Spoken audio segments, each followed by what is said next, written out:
Bonjour et bienvenue dans cette nouvelle vidéo. Aujourd'hui, nous allons parler de bullet journal et plus particulièrement des pages mensuelles de mon bullet journal parce que le mois de juillet approche et donc j'ai préparé les 4 doubles pages que je prépare chaque mois et aujourd'hui, je vais t'en parler un peu plus en détail. Je suis Stéphanie et je t'accompagne à écrire et créer dans tes carnets dans la joie et sans pression.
Première double page chaque mois dans mon bullet journal, une page introductive sous forme de calendrier mensuel. C'est une page vraiment d'introduction, un peu comme on pourrait dire une page intercalaire. Elle n'a pas vraiment d'utilité dans le sens où j'y reviens pas ensuite au fur et à mesure que le mois passe. Donc elle me sert pas à m'organiser, elle me sert pas à prendre en note des choses ou à avoir un souvenir de quelque chose. Par contre, elle a quand même une petite utilité, c'est de faire en sorte que quand je trace le calendrier, je mémorise le mois, donc je mémorise que là, le mois de juillet va commencer un mardi, que le 31 ça sera un jeudi, voilà. Et ça me permet d'avoir déjà une vision du mois qui arrive, quels jours seront les samedis, etc., etc. Le fait de l'écrire, de tracer ces petites cases, ça sert à ça, parce qu'on pourrait dire vraiment quelle utilité de faire ça si tu t'en sers pas. Donc c'est juste d'avoir une vision globale du mois et de la mémoriser. Ça me sert à ça si on a besoin que ça serve à quelque chose, parce que sinon c'est une plage un peu d'intercalaire qui marque le passage d'un mois à l'autre dans le carnet et qui est aussi décorative. En général, je mets une petite citation. Là, c'est une citation de Arthur Rimbaud. À 4 heures du matin, l'été, le sommeil d'amour dure encore. Sous les bosquets, l'aube évapore l'odeur du soir fêté. Donc c'est Arthur Rimbaud. Et je viens aussi parfois coller quelques petits stickers autocollants des printables ça vient de Erin Ware. Voilà, donc c'est vraiment pour le plaisir à la fois de créer la page, il y a quelque chose de symbolique, on passe à un nouveau mois, et en même temps ça me donne une vision globale du mois.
2e double page, c'est, la plus importante à mes yeux. Si je ne devais n'en garder qu'une, sur les pages mensuelles, ce serait celle-là, avec d'un côté, le calendrier, pour noter, tous les rendez-vous et les choses importantes, et de l'autre côté, une page organisation dans laquelle je marque un peu, les projets importants.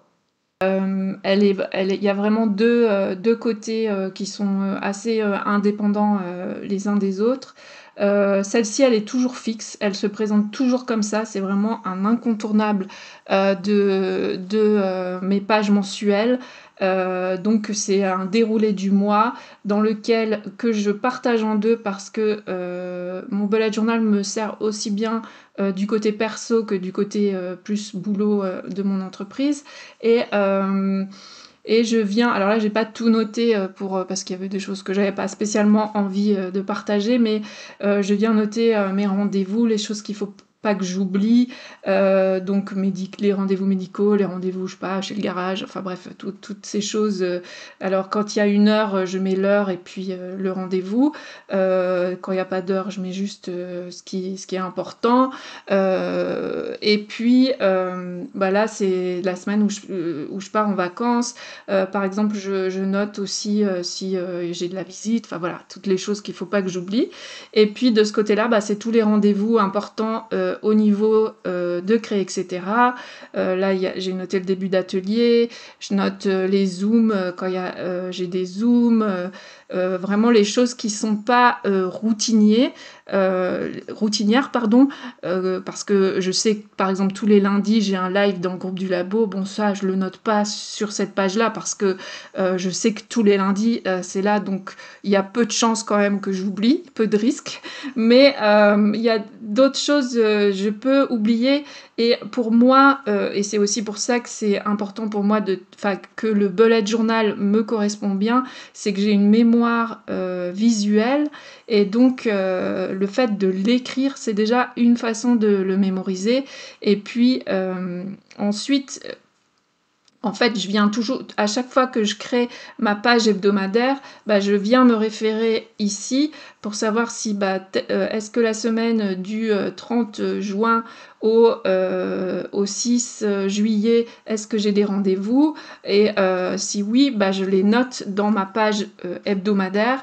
Et donc voilà, ça me permet d'avoir vraiment les choses en tête, et le fait d'écrire, forcément, ça aide à mémoriser. Ensuite, de ce côté-là, c'est plus les projets. C'est un peu un fourre-tout, mais c'est des choses qui me sont utiles. Là, c'est par rapport à mon carnet de lecture, en fait, je note mes lectures, et je viens cocher quand quand j'ai fait le résumé dans mon carnet de lecture. Donc, ça me permet d'avoir aussi sous la main, quand j'ai pas mon carnet de lecture, de savoir où j'en suis, et puis de me souvenir des livres aussi que j'ai lus, même si j'ai pas mon carnet de lecture. Ensuite, là, c'est 2 trackers, donc c'est réalisé avec, vous avez vu, un tampon, et je viens traquer mon journal quotidien et mes petites listes. Donc petite liste, c'est un exercice, c'est des propositions d'écriture quotidienne. J'en avais fait un vlog, j'en parle dans mon premier vlog, et donc je viens colorier les cases au fur et à mesure que j'avance dans ces 2 projets finalement d'écriture et de carnet. Et puis en général, en dessous là, alors ça varie d'un mois à l'autre. Même ça, parce que je mets pas forcément un tracker. Parfois il y a autre chose, enfin parfois il y a un projet qui est prioritaire, et du coup c'est ce projet-là que je vais inscrire. Et là, je sais que j'ai envie d'entretenir mes correspondances, donc c'est pareil, j'ai pas rempli, mais je sais à qui je vais écrire après. Donc j'ai mis un espace correspondance. Familéo, c'est un album photo. Alors je passe pas par l'entreprise Familéo, mais je prépare un album photo pour mes parents. Donc ça, je veux le faire au début du mois de juillet, donc je me suis notée, et puis je viens cocher au fur et à mesure que j'ai fait.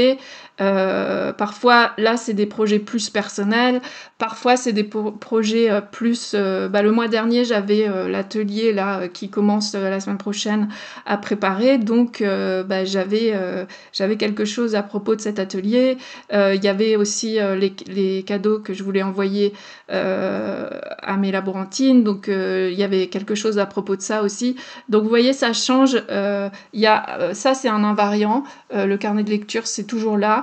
Par contre, les projets, ce qui est vraiment important pour moi que je fasse pendant ce mois, ça change et parfois je mets pas les trackers parce que les trackers c'est un peu un petit plaisir, on vient cocher au fur et à mesure qu'on fait, mais c'est pas forcément très utile.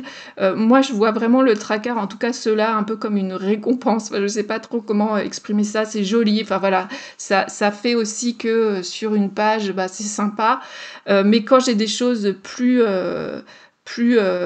urgentes, enfin vraiment qui doivent être prioritaires, qui sont par exemple professionnelles ou même des choses que je veux préparer pour des personnes, j'enlève le tracker petite liste ou j'enlève le tracker journal quotidien et je fais plutôt voilà une liste comme ça de choses à faire, une to-do list que je viens ensuite cocher. Et donc en résumé, c'est vraiment cette double page qui me permet, quand je la prépare, de m'organiser, de voir les choses importantes du mois, ce que j'ai à faire au niveau professionnel et personnel. Alors là, c'est le mois de juillet, donc forcément, celle-là, elle est assez légère parce que je vais ralentir au niveau du boulot et puis du coup, j'ai mis des trackers. Mais donc, ça dépend des projets, mais c'est une page que j'aime beaucoup et qui m'est vraiment utile.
Troisième double page, comme son nom l'indique, un tracker qui en vrai est plutôt une checklist. Donc je me sers à la fois pour des choses personnelles et des choses professionnelles.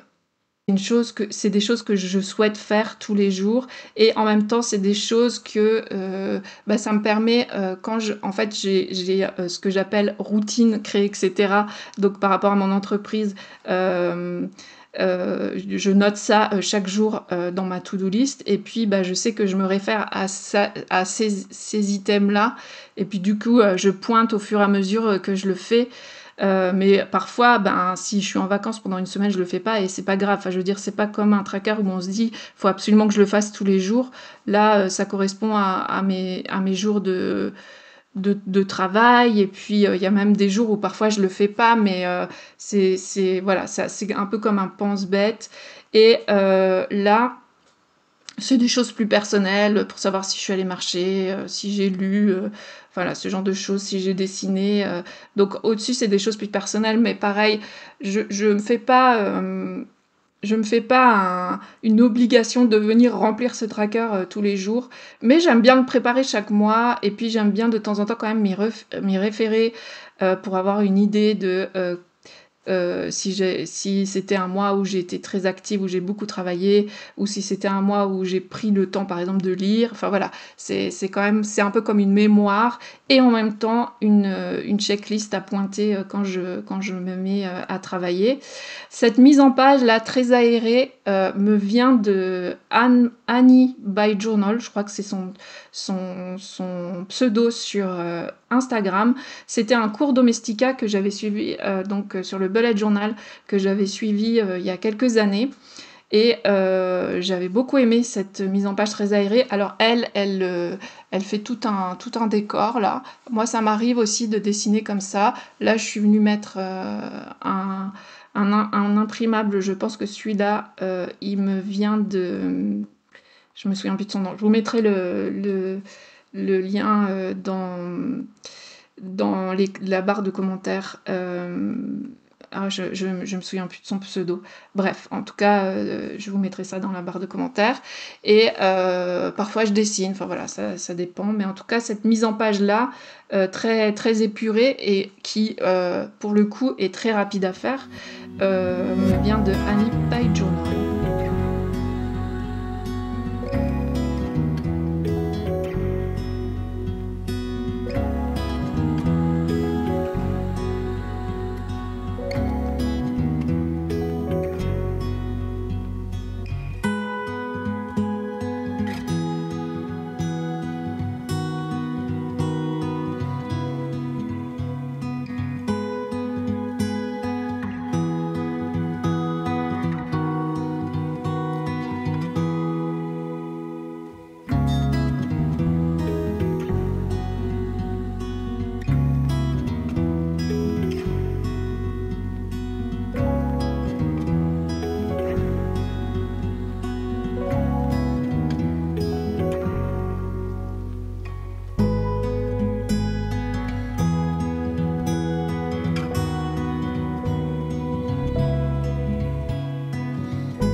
Et enfin, dernière double page que je fais tous les mois, c'est une page dans laquelle je viens noter mes balades et mes sorties.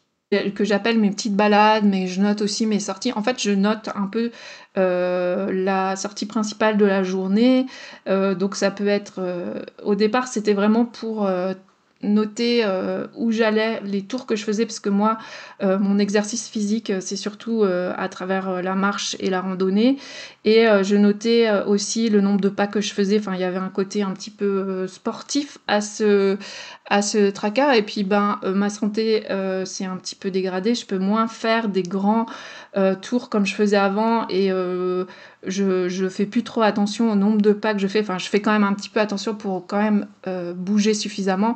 Mais je suis pas dans l'objectif de augmenter, de performer, juste dans l'objectif de prendre soin de moi. Donc je note plus les pas, mais avant je notais. Et je notais où j'allais. Donc là c'est pareil, je note, j'ai plusieurs balades autour de chez moi. Enfin il y en a même beaucoup, j'ai de la chance d'habiter dans un coin où c'est possible de faire pas mal de rando. Donc je note où je vais et puis parfois je vais pas marcher parce que je vais voir mes petits-enfants. Donc je le note aussi, comme ça me donne un peu... J'ai un peu une vision de ce que j'ai fait dans le mois. Ça me sert aussi ce genre de tracker là. Ça me sert quand j'ai pas le temps de remplir mon journal quotidien, ou alors quand je veux commencer à écrire mon journal hebdomadaire, parce que parfois je tiens un journal hebdomadaire, mais plus sur la vie de famille. Et puis si je le fais avec 1 ou 2 semaines de décalage, parfois je me souviens déjà plus ce que j'ai fait, quel jour. Donc ça me sert aussi de repère, en même temps que mes pages hebdomadaires qui sont aussi des chouettes repères. Et là je peux me dire, ah oui, c'est vrai que j'avais fait cette marche, parce que parfois je veux raconter que j'ai vu telle chose dans la forêt, ou parce que c'était intéressant, mais je me souviens plus. Alors je me souviens du tour que je faisais, où c'était, je me souviens plus quel jour. Donc ça me permet aussi d'être un peu comme une mémoire pour pouvoir écrire dans d'autres carnets. Voilà, et puis c'est très vite fait. Je l'ai mis, en fait, j'ai mis tracker balade. Donc en fait, quand je fais toute ma routine là, de pointer tout ça, aller faire ma compta, machin, en même temps, je commence toujours par écrire quel tour j'ai fait le matin, ou parfois les matins précédents quand je suis pas venue dans mon bullet journal pendant 2-3 jours parce que c'était le week-end et que j'étais en pause, on va dire. Donc voilà, ça me permet d'avoir quand même une mémoire de ce que j'ai fait. Et après, à partir des indices que j'ai mis là, j'arrive à reconstituer les journées et à avoir la mémoire part de ce que je veux raconter. Ce petit tour dans les pages mensuelles de mon bullet journal est terminé. Viens me dire dans les commentaires si tu tiens un bullet journal, si tu crées des pages chaque mois, et si oui, quelles sont-elles? Je serais ravie de te lire et pourquoi pas de m'inspirer de tes idées. Je te remercie d'avoir suivi cette vidéo jusqu'ici. Je t'invite à t'abonner si ce n'est pas encore fait et je te souhaite beaucoup de plaisir dans ton bullet journal ou dans tes autres carnets. Salut!